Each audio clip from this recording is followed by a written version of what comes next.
Aim trainers are among the most controversial topics when it comes to improving your aim in CS and other FPS esport titles. In the next few minutes we are going over whether aim trainers are even worth playing, who would benefit the most using them, and how to properly utilize them. One would naturally assume grinding Kovaaks or Aimlabs is going to drastically improve your performance in other games as well, right? This sentiment is only partially true, and such aim trainers might actually be detrimental to your aiming if used in the wrong way. To better understand how this can even be possible, we first have to define the two terms aiming and mouse control. Mouse control refers to the ability of your hand to precisely move your mouse and make accurate micro adjustments to get your mouse cursor exactly to the spot you're intending it to go to. When you have a decent level of mouse control, these movements can be done in a much faster way without significantly impacting your accuracy. Aiming, on the other hand, is much more diverse and can only be defined on a game-to-game basis. For CS, this includes micro adjustments of your crosshair, tracking other players, proper counter strafing, good crosshair placement, and last but not least, spray control. As you can see, some areas overlap between mouse control and aiming, while others seem to be entirely unrelated. So according to these definitions, aim trainers don't fully correlate with good aiming, meaning they're mostly useless, right? As always, the answer isn't a clear yes or no, but rather a strong it depends. Say you're a seasoned CS player, currently sitting around level 10. Then chances are you already invested thousands of hours into this game and built a proper level of mouse control in the process. In this case, spending time on your decision making, crosshair placement and game sense is most likely worth 10 times more than simply grinding aim trainers. Sure, using aim trainers can help you alleviate clear weaknesses in your aim, but it won't lead to any big jumps anymore. Kinda how the infamous progress bars in Windows work. The first 95% are quickly and easily achieved, but the remaining 5% are taking ages to complete. On the other hand, players who are new to FPS games, or to CS in this case, will benefit massively from using aim trainers to initially get better mechanics in the game. The reason is them most likely lacking the fundamentals of aiming, which in this case translates to being unable to get your mouse where you want it to go, neither precisely nor in a timely manner, which is exactly where aim trainers are coming in. However, other parts of an all-around good aim in CS, like counter-strafing or spray control, can only be practiced in-game, and you'll need to invest a decent amount of time doing so as well. To simplify it further, having good mouse control makes it easier to learn crucial mechanics in any other game, since even though spray control, for instance, can't inherently be practiced in aim trainers, it's nothing else than accurately tracking a set pattern, which becomes a lot easier when already having learned how to efficiently move your mouse. So if you're towards the upper ranks and face it, you can still use aim trainers to work on your individual weaknesses, which for instance for me would be tracking.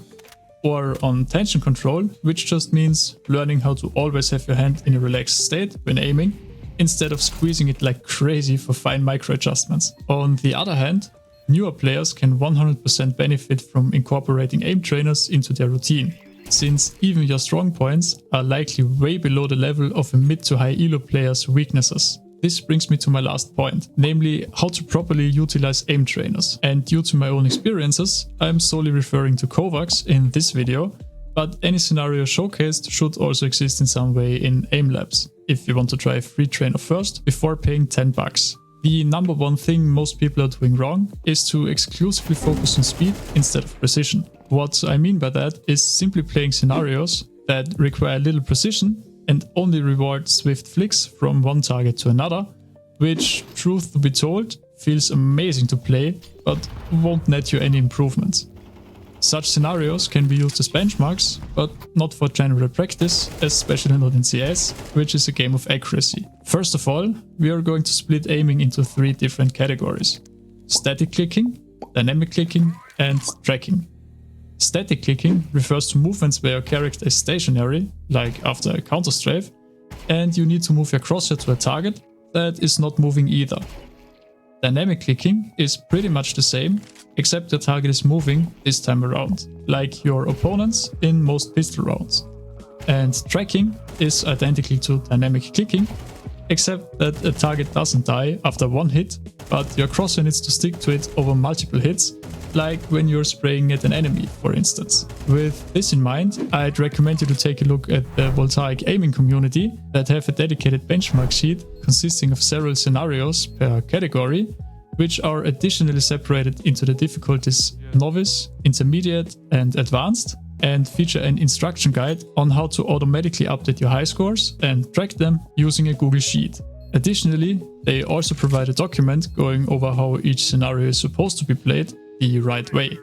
For instance, as mentioned before, for dynamic clicking, you want to not focus on speed, but rather take a few more milliseconds to confirm you're on your target first, and only then do your shoot, meaning accuracy over speed. For static clicking, the most important part is to move your crosshair from one target to another in a straight line without any jitter, and trying to do a fast underflick to your target and then a second micro adjustment before you pull the trigger. And don't worry if you're painfully slow in the beginning. This is completely normal and speed comes naturally afterwards as you get more and more precise. With that said, if you don't want to take aim training that seriously, but rather look for something that just covers kinda a bit of everything, doesn't take too long to complete, and can easily be incorporated into your own routine, I've created a small playlist myself that can be accessed by entering the code displayed on your screen into Kovaaks.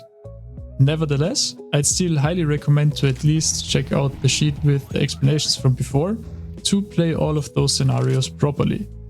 Next, if you're tired of playing solo queue all the time, you can join my Discord server to connect with like-minded people, where I'm also currently in the process of writing a bot, allowing you to create, search, and join lobbies without you having to use these tedious looking to play kinda text channels. If you did enjoy this video or got something useful out of it, you can leave a like or subscribe to my channel for more CS content, or click the video to your right for another few minutes of CS content YouTube thinks you're likely to enjoy as well.